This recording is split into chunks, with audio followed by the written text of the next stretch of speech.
Auburn got the quarterback. Auburn has some receivers. Auburn got a running back. What's next? Talk about it. Ladies and gentlemen, my name is Nick Frazier, and welcome to Water Cooler Talk Sports. If this is your first time here around the water cooler here, man, we appreciate you so much, man, for coming around and rocking with us here around the water cooler, man. Thank you so much, man. If you're not already, please hit that subscribe button here on Water Cooler Talk Sports.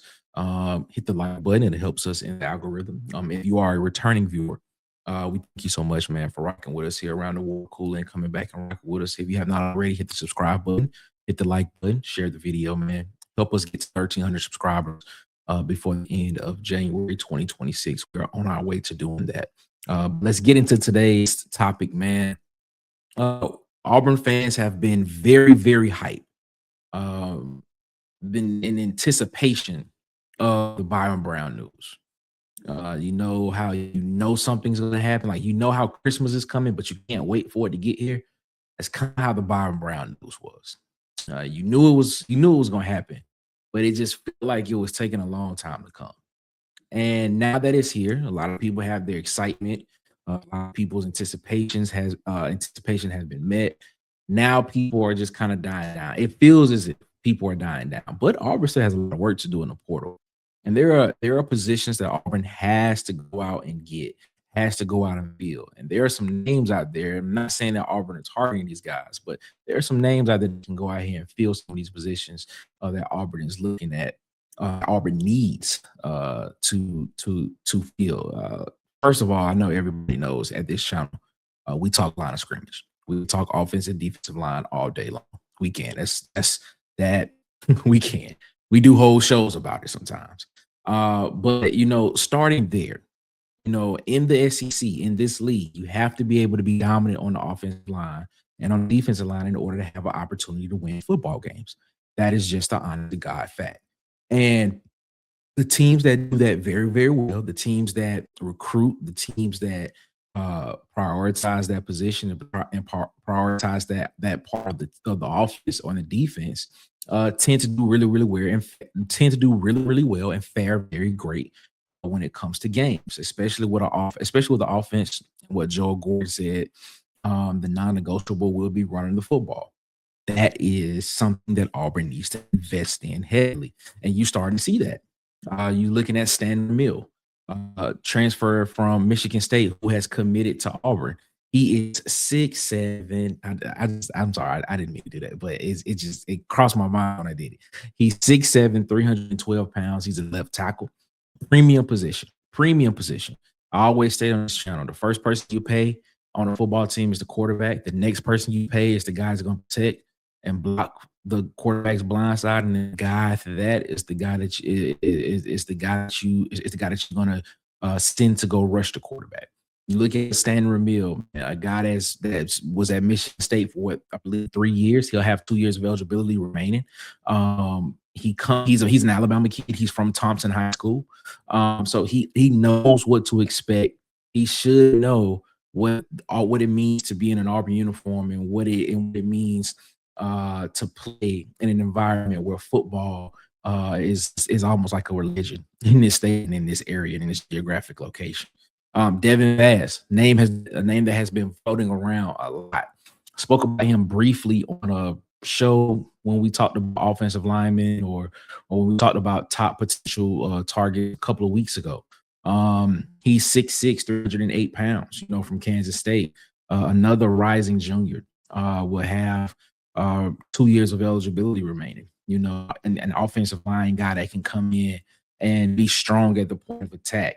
You're looking at the type of guys that Auburn are looking at, and these 6'6", 6'7" guys, but these guys are not wide. They're very slender looking, very athletic looking guys. Because as I stated before, in this offense, with the up tempo pace and the up tempo vibe of what this offense is going to be, you have to have offensive linemen that are going to be able to withstand and be able to have the endurance and be able to get that second win in order to be able to still be strong at the point of attack, and still be able to do their job efficiently and effectively when the game wanes and you're still moving quickly and you're still moving fast. Byrum Brown said in an interview yesterday. He said we want to score a lot of points. So if you're a team saying you want to score a lot of points, you have to be in shape. You have to be in some sort of physical shape to where you're able to withstand, that type of taxing uh endurance and basically a workout for basically 60 minutes in the game. And the number of plays that you're going to be putting on the field if you're trying to score a lot of points, you're probably talking 80 plus, 85 plus plays that this offense may want to put on the field each game in order for it to get to what it wants to do. So look at those type of linemen. You're looking at guys that want to come in and be athletically fit, look athletic, and be able to still produce when the game is waning, when the game is on the line. Um, when you look at the edge position, man, there's a guy, Jordan Ross, another Alabama guy from Vestavia Hills. He's a Tennessee. He was a Tennessee commit. Now he's back in the portal. 6'5", 245 pounds. This past season, he had 23 total tackles, had 1.5 sacks. A very high-sided guy that a lot of Alabama schools, including Auburn, let get out of their way and head to Knoxville. Excuse me. But you're looking at that position of what Auburn is needing on the depth when you're talking about the defensive line, when you talk about rushing the passer. You see Jamonta Waller, who entered the portal and who is now at Arkansas. You see Amars Williams, who's entered the portal. I'm not sure if he's committed anywhere yet. But you have Jared Smith back. And now you potentially see the emergence of Joe Phillips as well. But you still need depth in that room, man. You're losing Keyron Crawford to the NFL. You're losing Kildare Falk to the NFL. So you have to go get some guys that have played snaps in college football, not just the SEC, but in college football, that know exactly what it is that they need to do and what it takes to get to that level, and how to rush the quarterback, how to rush the deepest shoulder of the quarterback, how to keep him in the pocket, and how to try to funnel him to the guys that's in front of him. Another guy that you can get off the edge that can rush, Damon Wilson, excuse me. He's a hybrid guy. He can play linebacker or he can play edge.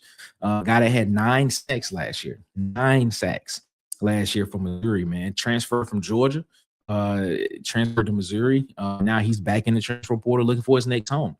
Wouldn't be surprised if he wants to stay in the SEC, and that's somebody that Auburn may be interested in looking at. He definitely has a wealth of snaps that he's played in college football and in the SEC. 6'4", 250-pound guy that knows what he needs, that knows how to be in the corner. He knows how to get to the quarterback. It's self-explanatory about the 9 sacks that he had this season. That is a guy that you can go out and get, even though he would be a one-year guy. You can get him in the fold, and he can be a leader in that room for a very young edge buck room that Auburn will be fielding next year. When you get to the linebacking core, I mean, we all know that our linebackers will probably be one of the best in the SEC, if not the nation. When you have Xavier Atkins returning, when you have my guy Elijah Melendez returning, when you have Bryce Diaz returning, you got DeMarcus Riddick, who's announced he's returning.